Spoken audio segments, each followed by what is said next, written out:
안녕하세요 여러분. 미국이 현지 시간으로 9월 26일 금리를 만장일치로 0.25% 추가 인상했습니다.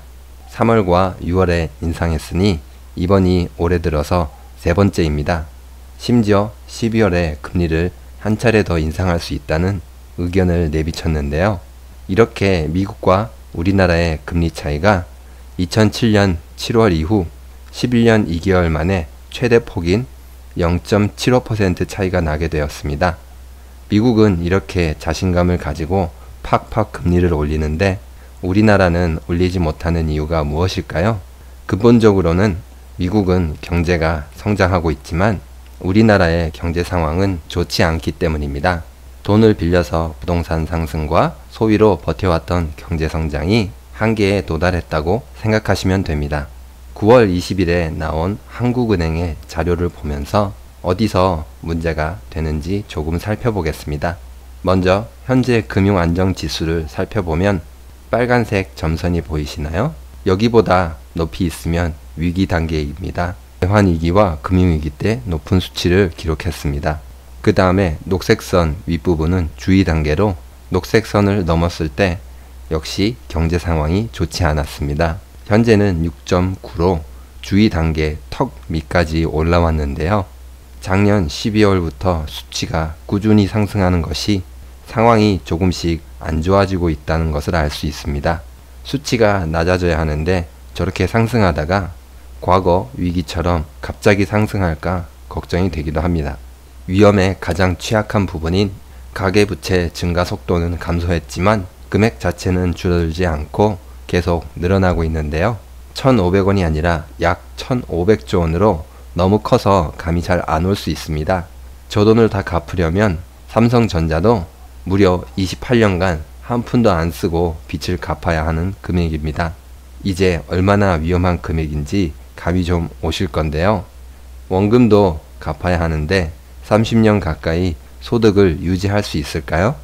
금리까지 올라서 이자도 늘어난다면 얼마나 버틸 수 있을까요? 어떤 사람들이 돈을 많이 빌렸을까요? 소득 상위 30% 사람들과 신용이 1에서 3등급인 사람들이 주로 빌려서 사용했습니다. 얼핏 보면 소득이 많고 신용도가 높으니까 괜찮지 않아? 별로 걱정할 게 없네 하고 생각하실 수 있습니다. 하지만 여기서 한 번 더 생각해 봐야 할 점이 있는데요. 우리나라가 고용이 안전한지 소득이 많고 신용이 높다고 통장에 돈을 많이 가지고 있을지가 의문입니다. 이미 실제 소득으로 부채를 감당하기 어려운 수준에 이르렀는데요. 더욱 걱정되는 점은 2017년에 비해서 1.3% 늘었다는 것입니다. 여기서 갑자기 직장에서 나가라고 한다면 신용 등급과 소득이 무슨 소용이 있을까요? 이때는 가지고 있는 자산 일부를 팔아서 돈을 갚아야 할지 모릅니다. 그렇게 된다면 자산 가격의 폭락, 다시 말해서 부동산이나 주식시장의 폭락은 피하기 어려울 것입니다. 그리고 그 폭락은 2019년이 고비가 될 가능성이 매우 높은데요. 밑에 파란 선이 보이시나요? 주택을 사기 위해서 은행에서 받은 대출 중 갚아야 할 돈입니다. 아직까지는 돈을 빌리고 갚지 않고 이자만 내고 있었다면 2019년부터는 원금도 갚아야 할 상황입니다.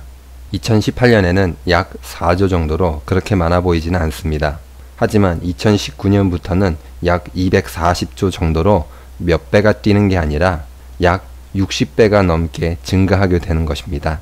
이렇게 갑자기 금액이 증가하면 내년부터 돈을 갚지 못하게 되는 사람들이 분명히 늘어날 것입니다.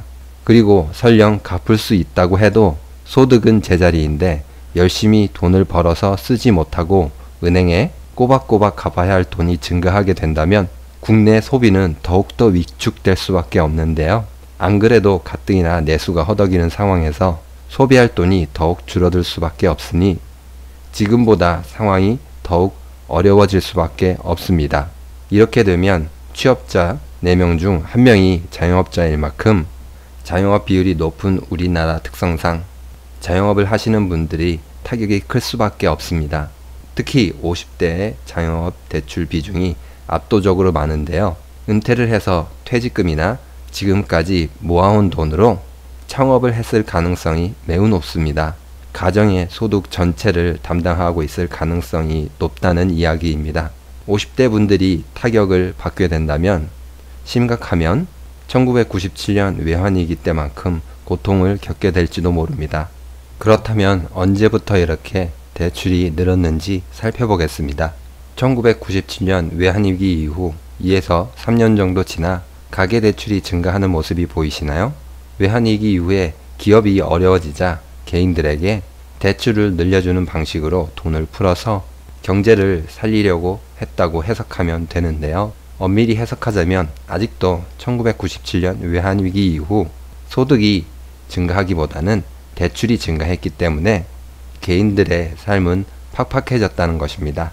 이 사실은 통계 자료를 보여드리지 않아도 여러분들이 더욱 잘 느끼고 계실 것입니다. 결국 가계대출은 부동산으로 흘러들어갔고 부동산 가격이 꾸준히 상승해서 별 문제 없이 잘 굴러온 것처럼 보입니다. 이런 대출과 부동산의 상승은 특정인의 잘못이 아닙니다. 부동산으로 한몫 잡아보겠다는 개인의 탐욕과 대출로 쉽게 경제를 성장시켜 표를 벌어보겠다는 어설픈 정치인들과 단순히 돈만 많이 벌면 된다는 아마추어 기업인들의 합작품인 것입니다. 물론 승자는 가게가 아니라 기업이 되었습니다. 그리고 불행하게도 이 많은 짐은 개인이 많이 떠안게 되었는데요. 금리 인상은 대출을 통한 부동산 상승으로 경제를 성장시켜온 시스템의 종말을 알리는 신호탄이 될 것입니다. 이제 우리는 다른 방식으로 성장할 방법을 찾아야 하는데요. 방법이 무엇인지 같이 고민할 때입니다. 오늘 영상도 유익하셨나요? 구독과 좋아요는 영상을 만드는데 많은 힘이 됩니다. 감사합니다.